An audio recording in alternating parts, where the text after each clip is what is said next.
Hello friends, welcome back to my YouTube channel. মই অনুৰাগ শৰ্মা আপোনালোক সকলোকে পুনৰবাৰ স্বাগতম জনাইছো মোৰ YouTube চেনেলটোলৈ। আজি মই আপোনালোকৰ সন্মুখত এটা নতুন ভিডিঅ'লৈ উপস্থিত হৈছো আৰু আজিৰ ভিডিঅ'টো মই আপোনালোকৰ সৈতে শেয়াৰ কৰিম, ডিসকাস কৰিম অসম লোকসেৱা আয়োগ Assam public service commission APSC এটা notification আৰু এই notificationটো আহিছে law assistant in the office of the chief inspector of factories Assam under labour welfare department post এটাই আছে। ঠিক আছে, তো জেনাৰেল ক্যাটেগৰী ওপেন ক্যাটেগৰীতে আছে আৰু বাকিখিনি যেহেতু ওপেন ক্যাটেগৰী হয় সকলো ধৰণৰ ৰিজাৰ্ভ ক্যাটেগৰীছেও ইয়াৰ কাৰণে এপ্লিকেশন সাবমিট কৰিব পাৰিব। ঠিক আছে, স্কেল অফ পে টু হল pay scale plus grade pay plus other allowances as admissible to the Assam state government employees from time to time per month to হল pay scale 22,000 to 97,000 grade pay 11,500 pay band 3 তো এটো class 2 gazetted post law assistant হয় কিন্তু এটো class 2 gazetted post হয়। ঠিক আছে, তো আপোনালোকে এপ্লিকেশন দিব পাৰিব আৰু স্যালাৰিটো ইন এণ্ড স্যালাৰি ষ্টাৰ্টিং 45,000 মান হ'ব।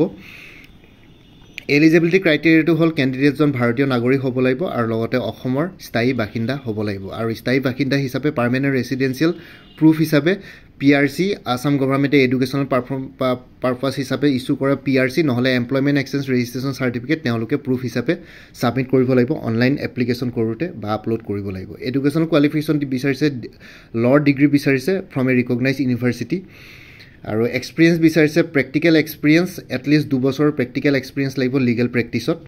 এজটো হল ক্যান্ডিডেটজনৰ 23 বছৰতকৈ কম হ'ব নালাগিব আৰু 38 বছৰতকৈ বেছি হ'ব নালাগিব। এজৰ কাট অফ ডেটটো হল 1 জানুৱাৰী 2024।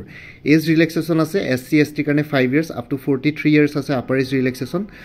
OBC MOBC কাৰণে 3 ইয়াৰ্ছ আপাৰ এজ ৰিলেক্সেশ্যন আছে 41 ইয়াৰ্ছ আৰু Persons with benchmark disability মানে PWBD কাৰণে 10 years আছে irrespective of SC ST OBC আৰু unreserved category ক্ষেত্ৰত।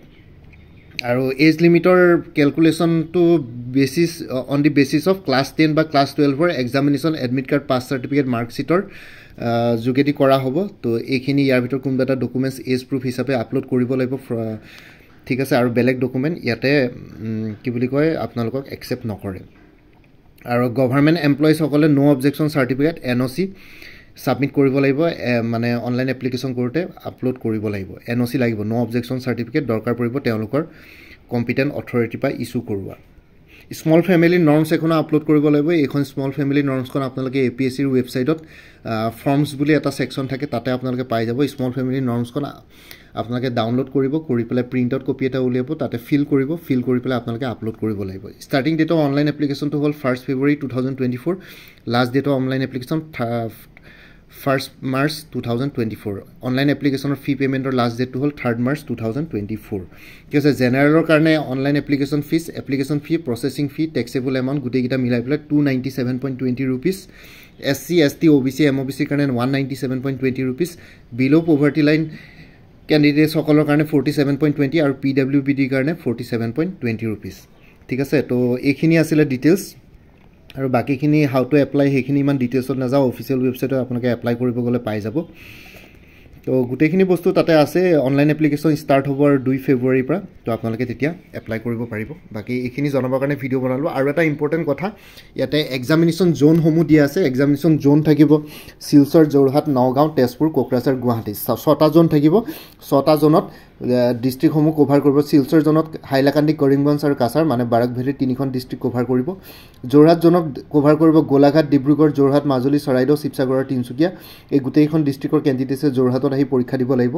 নগাঁও ক্ষেত্ৰত ডিমা হাছাও, হোজাই, নগাঁও, মৰিগাঁও, কাৰ্বি আংলং এণ্ড ৱেষ্ট কাৰ্বি আংলং। তেজপুৰৰ ক্ষেত্ৰত বিশ্বনাথ, ধেমাজি, লখিমপুৰ, শোণিতপুৰ আৰু ওদালগুৰি। কোকৰাঝাৰৰ ক্ষেত্ৰত বঙাইগাঁও, চিৰাং, ধুবুৰী, গোৱালপাৰা, কোকৰাঝাৰ এণ্ড সাউথ চলমাৰা। আৰু গুৱাহাটীৰ জোনৰ আণ্ডাৰত কভাৰ কৰিব district Barpeta, Baksa, Kamrup rural, Kamrup metro', Nalbari, Darrang, Bajali আৰু তামুলপুৰ। ঠিক আছে, তো এইখিনি আছিলে। ইয়াতে যদি আপোনালোকে অফিচিয়েল নোটিফিকেশনখন চাই ইয়াতে সিলেকশন প্ৰসেছটোৰ কথা লিখিছে। The selection procedure will be notified later on following by issuing corrigendum. ঠিক আছে, if required the commission will decide the provision for selection in respect of any post or services considering the status, cadre and grade or the number of application received for the advertise post or services. ঠিক আছে, তো basically direct ৰিক্ৰুটমেণ্টে হয়।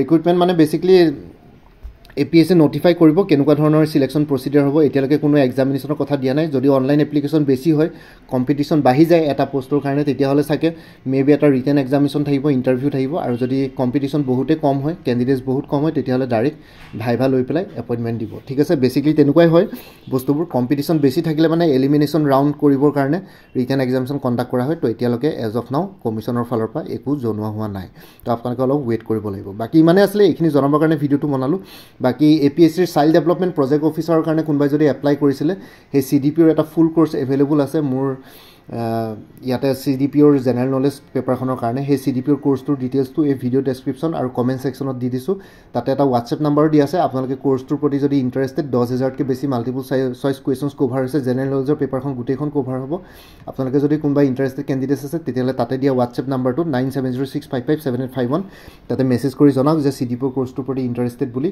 আৰু লগতে মই পে'মেণ্টৰ লিংকসমূহ দি দিম তাতে আপোনালোকে পে'মেণ্ট কৰি লগে লগে হোৱাটছএপতে গোটেইখিনি ষ্টাডি মেটেৰিয়েলছ PDF ফৰ্মেটত গোটেইখিনি পাই যাব ঠিক আছে তো এইখিনি জনাবৰ কাৰণে ভিডিঅ'টো বনালোঁ বাকী সেই কোৰ্চটোৰ ডিটেইলছটো এই ভিডিঅ' ডেছক্ৰিপশ্যন আৰু কমেণ্ট ছেকশ্যনত আপোনালোকে পাই যাব বাকী ইমানে আছিলে মোৰ ভিডিঅ'ছবোৰ চাই যদি ভাল পায় মোৰ চেনেলটো ছাবস্ক্ৰাইব কৰি ল'ব আৰু লগতে আপোনালোকৰ যিমানখিনি ফেমিলি ফ্ৰেণ্ডছ ৰিলেটিভছ আৰু চিনাকি এক্সপিৰিয়েঞ্চ আছে তেওঁলোকৰ লগত মোৰ চেনেলটো শ্বেয়াৰ কৰিব লগতে কমেণ্ট ছেকশ্যনত জনাব কিবা যদি কুৱেশ্যন থাকে ডাউট থাকে মই নিশ্চয় আপোনালোকৰ কুৱেশ্যনছ আৰু ডাউটছবিলাকৰ ৰিপ্লাই দিবলৈ চেষ্টা কৰিম আৰু লগতে মোৰ আৰু এটা চেনেল আছে অনুৰাগ শৰ্মা অসম IQ বুলি সেই চেনেলটোৰ লিংকটো এই ভিডিঅ'টোৰ ডেছক্ৰিপশ্যনতে দিয়া আছে আপোনালোকে সেইটো চেনেলো ছাবস্ক্ৰাইব কৰি ল'ব পাৰিব যাতে ভৱিষ্যতলৈ এনেকুৱা ধৰণৰ কম্পিটিটিভ এক্সামছবিলাক দিয়াৰ ক্ষেত্ৰত আৰু অলপ এক্সট্ৰা গাইডেঞ্চ পাই যায় বাকী আজিৰ ভিডিঅ'টো ইমানতে সমাপ্ত কৰি আপোনালোক সকলোৰ পৰা বিদায় ল'লোঁ কাইলৈ পুনৰ এটা নতুন ভিডিঅ'লৈ আপোনালোকৰ সন্মুখত উপস্থিত হ'ম তেতিয়ালৈকে ভালকৈ প্ৰিপেৰেশ্যন কৰি থাকক সকলোৱে অল দি বেষ্ট থাকিলে bye take care friends Bharat মাতা কি জয় জয় আই অসম